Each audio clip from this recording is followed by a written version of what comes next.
back to the channel, guys. Today I'm going to be giving my review of Wimbledon. So Marketa Vondrousova became the first unseeded player to win at Wimbledon in the women's singles. She defeated Ons Jabeur, who is now a two-time runner-up.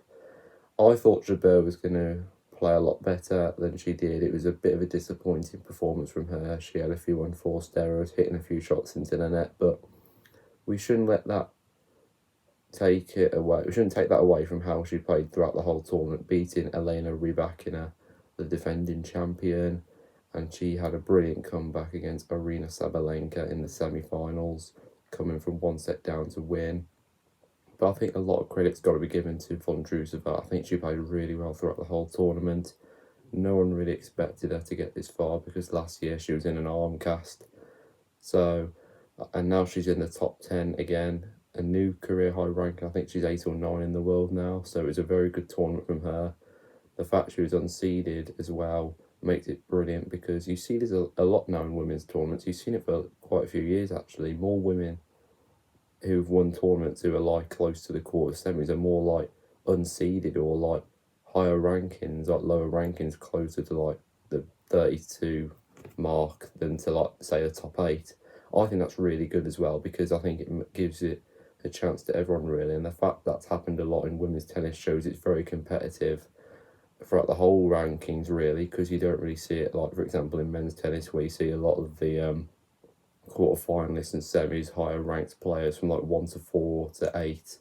So the fact you see in women's tennis, it's a wider variety of rankings and maybe unseeded players. I find that really good, because you don't really see the same winners a lot in women's Grand Slams. It's quite varied, where you have a lot of Grand Slam winners each year, which I think is really good for that sport, because you don't really get the kind of saying. There's a lot of different champions, which is really good and good for the game. Moving on to the men's singles, Carlos Alcaraz, what a performance he had in the last few games. He might have dropped a set in his first couple of games against Nicolas Jarry, but when I was watching him in the quarterfinals and the semis, he was so good. It was like he was a different player. Like, he beat Holger Rune quite comfortably, straight sets. He played really well in that. When he beat Medvedev straight sets, I was quite surprised by that result, to be honest with you, because I thought Medvedev was going to put up a really good fight, as it was the world number 1 Alcaraz against, I think it's the world number 3 in Medvedev. So the fact that Alcaraz won 6-3, 6-3, 6-3 was quite remarkable.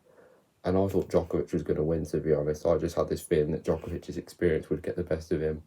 But Alcaraz, I don't think he'd had much experience on grass before he went to Queens, which was good of him. He won Queens quite comfortably. Obviously had that along with Wimbledon. In the final, he was unbelievable. I mean, that first set, no one really thought he had a chance, but he dug deep, he kept his cool, and he played really well, especially in the last set where he broke Djokovic. And then his serve was quite brilliant as well. So yeah, Alcaraz retained his world number 1 ranking. Djokovic would have gone back to number 1 anyway. You could kind of say that Alcaraz will be the new Nadal now. We've seen that popping up a lot recently. So yeah, Alcaraz really deserved his win. Vondrousova, really good performance from her the whole tournament. I think she was like an underdog really, because no one really expected her to do that well. More people were on the side of Jabeur. Not saying that crowd weren't against Vondrousova, but I think after Jabeur won against Rybakina, many people saw her as like the favourite, and after she beat Sabalenka, who had already won a Grand Slam before she was in the Wimbledon semis, I think many people kind of thought that it would be very tight, but I think Jabeur did really well. Very unlucky to finish runner-up, but I think she'll definitely get a Grand Slam soon, I'm assured of that.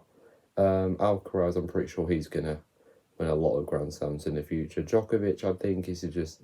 I don't think he played that bad. Alcaraz just had the crowd on side the whole game. So I think, yeah, Djokovic will probably break the record for Grand Slams, and I think Alcaraz is only just getting started, really. If he plays like this at the next few Wimbledons, I think he'll win the next couple, you know, in the next few years. So that's my thoughts on Wimbledon, guys. Thank you very much for watching. I'll see you in the next video.